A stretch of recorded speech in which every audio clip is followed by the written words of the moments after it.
정말 청년주일에 딱 맞는 찬양으로 찬양을 해주신 성가대께 감사를 드립니다. 오늘은 특별히 청년들의 신앙과 열정을 높이기 위해 우리 교단 총회가 제정한 청년주일입니다. 미국의 한 학자가 과학 문명의 발달로 평균 수명이 늘어난 현대 세계에는 인생의 주기를 새롭게 결정해야 된다, 이렇게 이야기하면서 1세에서 25세까지는 교육기, 또 25세에서 50세까지를 청년기, 50세에서 75세까지를 중년기, 75세 이상을 노년기, 이렇게 정했다고 합니다. 청년이라는 말이 단순히 나이를 의미하지 않는다면 오늘 청년주일도 우리가 새롭게 생각해 보아야 할 것입니다. 청년이라는 말을 하면 어떤 모습이 떠오르십니까? 청년하면 모습도 아름답고 의기가 당당하고 허리를 곧게 편 채 대지 위를 뚜벅뚜벅 걸어가는 이들의 모습이 떠오릅니다.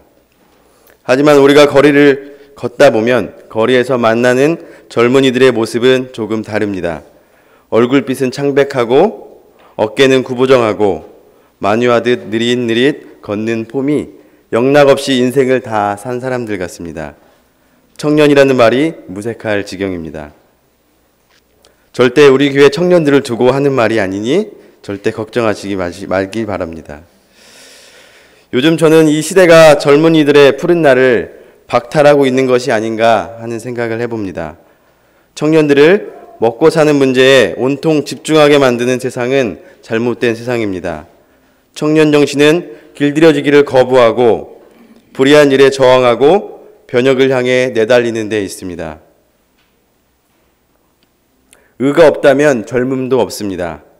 그러나 젊음은 서툽니다. 그럴 수밖에 없습니다.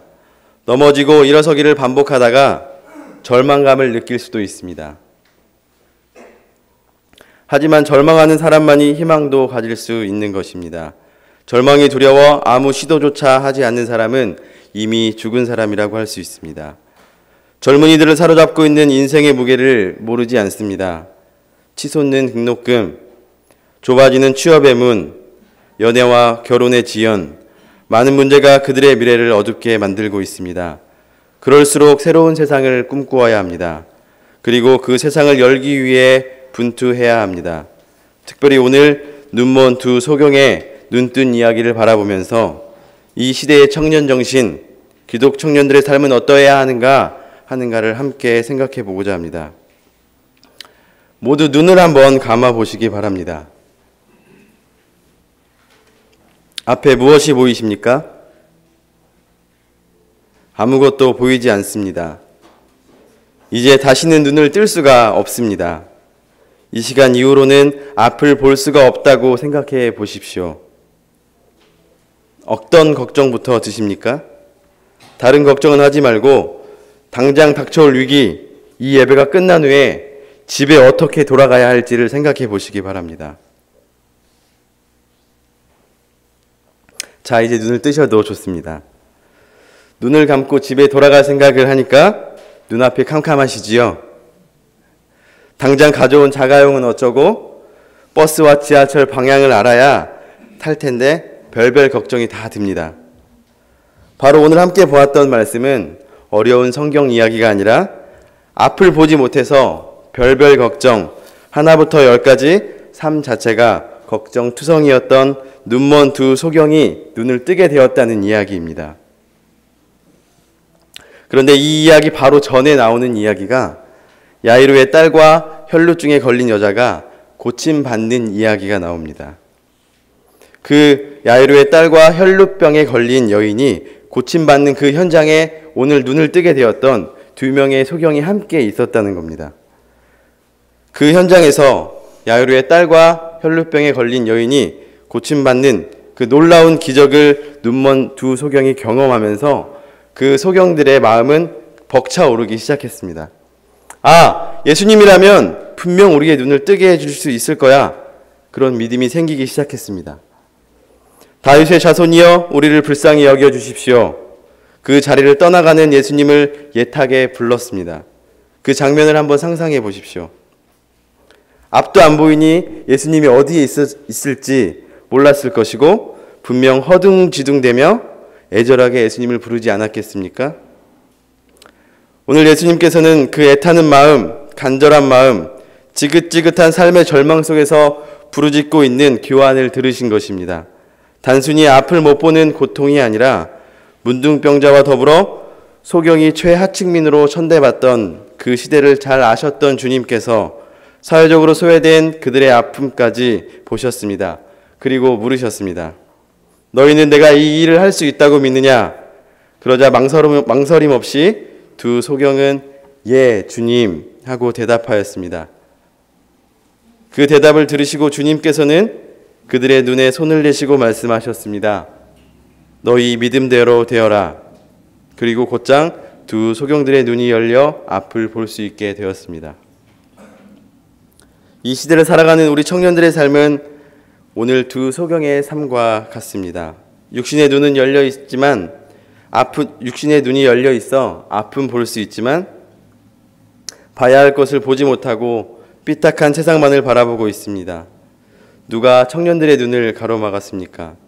이 세상이 자꾸 한쪽만 보게 합니다. 어두운 면만 바라보게 합니다. 이제 더 이상 푸른 하늘은 보이지 않습니다. 희망과 꿈, 정의와 평화는 보이지 않습니다. 눈을 아무리 치켜떠도 캄캄한 어둠뿐입니다. 아, 저분이라면, 예수님이라면 충분히 우리를 구원하여 주실 수 있을 것이다 하는 그 믿음, 바로 이 시대를 살아가는 청년들에게 요구되는 믿음입니다. 그 믿음이란 소경으로 살아오면서 당했던 온갖 수모와 질책, 아픔, 고뇌, 그리고 새롭게 열릴 세상에 대한 소망이 담겨있는 믿음입니다. 오늘 두 소경이 야이로의 딸과 혈루증 앓던 여인이 고침받는 경험을 하지 못했다면 눈을 뜨게 되는 그런 믿음은 생기지 않았을 것입니다. 위대한 신앙의 경험은 교회 공동체를 통해서 일어납니다. 특별히 청년주의를 맞아 우리 교회 공동체를 통해서 놀라운 경험과 삶의 고백들이 넘쳐나기를 바랍니다. 더불어 그 경험을 바탕으로 굳건한 믿음의 청년들이 되어지기를 바랍니다. 정의와 평화를 바라는 믿음, 그 믿음은 왜곡된 현실을 바로 보게 만들고 삐뚤어진 시선, 닫혀진 마음의 눈을 활짝 열어 새로운 소망을 발견하게 만들 것입니다. 오늘 예수님께서 우리에게 원하시는 것이 바로 이것입니다. 진정 보아야 할 것, 세상이 아무리 너의 눈을 가리워도 보아야 할 것은 보아야 한다. 닫혀진 마음의 눈을 열어 나를 보아라. 그리고 오늘 말씀의 마지막에서 오늘 새로운 세상을 보게 된 두 소경에게 예수님께서 신신당부를 하고 있습니다. 이 일을 아무에게도 알리지 말아라. 그러나 그들은 곧장 나가서 오늘 있었던 예수의 소문을 온 동네 방네 퍼뜨리게 되었습니다. 예수님의 당부는 입으로가 아니라 변화된 새로운 삶으로 증거하라는 말씀입니다만 평생 소외받고 고통받고 살아온 그들 앞에 펼쳐진 새로운 세상, 그들이 얻게 된 새로운 삶으로 거듭나게 되었을 때 그 감격은 어떠했겠습니까? 우리가 앞서 눈을 감아 보았습니다. 집으로 돌아갈 것을 걱정하다가 눈을 다시 뜨게 되어 집에 잘 돌아갈 수 있게 되지 않았습니까? 그때 심정이 어떠셨습니까? 정말 다행이고 감사하지 않으셨습니까? 오늘 두 소경이 느꼈을 법한 그 감격을 조금이라도 느껴보지 않으셨습니까? 만약 조금도 느껴보지 못하셨다면 제가 좋은 방법을 하나 일러드리겠습니다. 오늘 집에 돌아가는 그 길에 두 눈을 꼭 감고 돌아가 보십시오. 감사의 고백이 절로 나올 것입니다. 예수님의 엄중한 경고에도 불구하고 동네방네 소식을 퍼뜨린 두 소경이 말해주는 것은 복음의 진수, 복음의 성질을 잘 말해주고 있는 것입니다. 세상을 편견 없이 진실되게 바라보게 되었을 때, 참된 구원의 의미를 깨달았을 때 어느 누구의 만류에도 불구하고 주체 없이 그리스도를 증거하는 그리스도의 증인들이 되게 되는 것입니다. 그리고 세상을 변화시키는 주역들이 되는 것입니다. 오늘 주님은 우리에게 말씀하십니다. 내 믿음대로 되어라. 우리가 가진 믿음대로 새로운 세상을 바라볼 수 있는 눈이 열리기를 바랍니다. 특별히 오늘은 청년주의를 맞아 청년들의 삶의 자리로 여러분을 초대하려고 합니다. 우리 교회 청년들은 어떤 삶을 살고 있는지, 기독 청년으로서 어떠한 신앙의 결단을 하면서 살고 있는지 함께 나누는 시간을 갖고자 합니다. 이 시간 2명의 청년의 삶의 자리로 여러분을 초대하겠습니다. 먼저 김상민 청년의 삶의 자리로 여러분을 초대합니다. 저는 올해 20살이 되었습니다. 저번 주에 생일도 맞아서 이제 완전한 성인이 되었어요. 저는 고등학교 졸업과 함께 대학이 아닌 직장에 취직을 했습니다. 가장 큰 이유는 가정 형편 사정과 요즘 대학을 졸업해도 취직하기가 쉽지만은 않고 더군다나 군대를 가지 않아도 된다는 이유이기도 했습니다. 그리고 학창시절 공부가 별로 친하지도 않아서 대학을 가봐야 그렇게 큰 성과를 거둘 수 없다고 그때는 생각했기에 성취업을 선택했습니다. 긴장과 기대감으로 처음 직장에 출근을 했을 때 딱히 뭘 해야 될지 몰라서 가만히 멀뚱멀뚱 서 있었는데 어떤 한 분이 오셔서 이것 좀 같이 하자고 말씀하셨습니다. 일명 잡일이죠. 그렇게 한 달 정도 지나니 짜증이 너무너무 솟구쳤습니다. 내가 이런 일이나 하려고 취업을 한 건가? 그런 생각도 들었지만 그렇다고 별로 할 줄 아는 것도 없고 도움도 안 될 것 같아서 그냥 조용히 일을 하게 되었습니다. 그러던 중에 저희 파트 조장님이 갑작스레 돌아가셨습니다. 그래서 저는 파트를 바꿔서 일을 하기 시작했습니다. 이제 일은 제법 본격적인 걸 시켜주시지만 너무 한정적입니다. 지금은 일을 시작하고 6개월이 되었지만 아직 제가 일을 찾아서 하지는 못합니다. 찾아서 한다고 해도 끝나고 나면 다른 일은 있지만 그건 제가 할 수 없는 일이기에 할 수 있는 일이 없을 때면은 멀뚱멀뚱 서 있어야 하기에 완전 눈치 보이고 죽을 맛입니다. 도와드릴 거 없나요? 라고 여쭈어도 됐다고 사양을 하시니 더 고역이죠. 제가 취업을 하고 싶어서 했지만 솔직히 정말 일하기 싫을 때가 많습니다. 잔업의 특근까지 정말 너무 하기 싫고 놀고 싶고 쉬고 싶을 때가 많죠. 하지만 이 일을 그만두면 딱히 할 것도 없고 군대도 가야 하고 백수가 되기 일을 악물고 버티고 있습니다. 일에 흥미도 없고 재미도 없으니 짜증만 나고 시간은 왜 이렇게 안 가는지 힘들 때가 많습니다. 그러나 이제는 그냥 당연한 일이구나 라고 생각하며 일을 하고 있습니다. 주변 친구들 중에도 취업을 한 아이들이 많이 있습니다. 그런데 중간에 못 버티고 그만두거나 잘리는 경우가 태반입니다. 아직까지 일을 하고 있는 친구와 연락을 해보면 자기네 회사도 바쁘다고 저녁 12시까지 일을 시킨다고 힘들다고 투덜댑니다. 다른 애들이나 직장을 그만둔 애들은 전부 다 대학에 들어가서 OT를 다녀와서 재미있었다고 자랑을 합니다. 그런 이야기를 들을 때마다 부럽고 일을 한 건 후회도 되지만 몇 년 후에 내가 미소 짓고 있으리라 생각하며 미안 삼고 있습니다. 그리고 저뿐만이 아니라 수많은 20대 젊은이들이 힘든 직장 생활에 아르바이트에 학자금 대출 빚을 허덕이며 살아오고 있는데 이러한 삶 속에서 신앙생활을 한다는 것은 참으로 쉽지 않은 일입니다. 금요일까지 일을 하고 더러운 토요일도 일을 하고 나면 일주일 중 유일하게 쉬는 날인 일요일에는 늦잠도 자고 싶고 아무것도 하지 않은 채 집에서 쉬고 싶은 유혹이 항상 따라다닙니다. 그럼에도 불구하고 교회에 오는 것이 싫지 않고 저에게 기쁜 일을 하는 건 참으로 감사한 일입니다. 아직은 참 그리스도인의 삶이 무엇인지, 진정한 교회에 간다는 것, 예수를 믿는다는 것, 그게 무엇인지는 잘 모르지만 성숙한 신앙인이 되기 위해 항상 기도하며 살아가겠습니다. 더불어 여러분들도 청년들을 위해 항상 기도해 주시기 바랍니다. 감사합니다.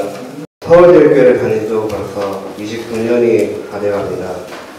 태어나서 처음으로 유아 세례를 받던 날과 중부 경찰서 앞에서 노상 예배를 드리고 점심으로 먹었던 짜장면의 맛과 기독교 회관에서 예배 드릴 때 형, 누나, 친구, 동생들과 함께 뛰어놀던 시절들, 서울제일교회를 다니며 생긴 많은 기억들은 생생하게 제 마음속에 남아있습니다. 부모님을 따라 착실히 교회를 다녔지만 돌아보면 방황하던 시절도 있었습니다. 중학교에 입학하고 사춘기가 찾아오면서 교회에 나오는 것이 지루하고 노는 것이 더 좋아서 교회를 멀리할 때도 있었고, 대학교를 먼 지역으로 가게 된 이후에는 멀다는 핑계로 교회에 자주 나오지 못했던 시절들도 있었습니다. 하지만 시간이 지나면서 차차 안정이 되고 신앙인으로서의 삶을 받아들이게 된 이후로 더욱 교회를 가까이 하게 되었습니다. 지금도 여러 방면으로 활동하고 있지만 신앙인으로서 살겠다는 다짐 후에 더 이른 시기에 활동에 집중하지 못했다는 것은 조금 아쉬움이 남습니다. 저는 요즘 학교를 졸업한 후 직장 생활을 하고 있습니다. 아직은 사회생활 초반이기 때문에 작은 실수에도 혼날 때도 있고 다양한 사람들을 만나면서 어려운 점도 있고 고민도 많은 시기입니다. 또한 신앙인으로서 청년들을 위한 활동을 해야겠다는 마음을 갖고 기장 청년의 전국연합회에서 활동한 지도 5년이 되었습니다. 힘들고 지칠 때도 많지만 지금은 많은 것을 경험하고 치열하게 고민하고 신중하게 답을 찾아가는 과정이라고 생각합니다. 저는 모든 사람이 행복하다고 말할 수 있는 평화가 있는 세상을 만드는데 신앙인으로서 힘을 보태는 삶을 살겠다는 꿈을 갖고 있습니다. 그리고 이것이 주님의 나라가 이 땅에 이루어지는 것임을 저는 믿습니다. 또한 하고 싶은 것이 많지만 모든 것을 다 할 수는 없기에 내가 좋아해서 할 수 있는 우선순위와 실현 가능성을 고려해서 앞으로의 삶을 계획하고 있습니다. 궁극적으로는 어려운 현실 속에서 많은 고민을 안고 있는 청년들에게 너의 짐을 내게 나누어 주렴, 그리고 함께 걸어가자 라고 말을 건넬 수 있는 사람이 되고 싶습니다. 제가 꿈꾸는 삶을 산다는 것과 참 신앙인으로 거듭난다는 것은 쉽지만은 않은 일입니다. 그렇지만 어렵다고 힘들다고 좌절하는 것이 아닌 성숙한 신앙생활을 바탕으로 이 땅의 참 청년, 참 그리스도인으로 살기 위해 노력하는 사람이 되고자 합니다. 아멘. 예수님은 우리가 절망과 어둠에 헤매고 있을 때 주님의 복음으로 참 빛을 밝히시어 구원의 역사를 이루어 주셨습니다. 사순절기에 고난의 길을 걸어가신 청년 예수의 모습을 떠올리며 하나님의 말씀에 순종하여 생명과 정의와 평화, 부활과 참 생명의 나라를 이루신 주님처럼 이 땅의 청년들인 저희들이 이루어가고자 합니다. 우리와 폭력에 맞서고 죽음과 억압을 이겨내고 이 땅의 죄악을 짊어지고 고난의 길을 걸으신 청년 예수의 길을 따르고자 합니다. 저뿐만이 아니라 우리 서울제일교회 청년들이 성숙한 그리스도인으로 예수님의 참 제자로 살아갈 수 있도록 항상 격려해 주시고 기도해 주시길 바랍니다. 저희들도 서울제일교회를 짊어지고 갈 수 있는 미래의 주역들이 되기 위해 더욱 노력하며 살아가겠습니다.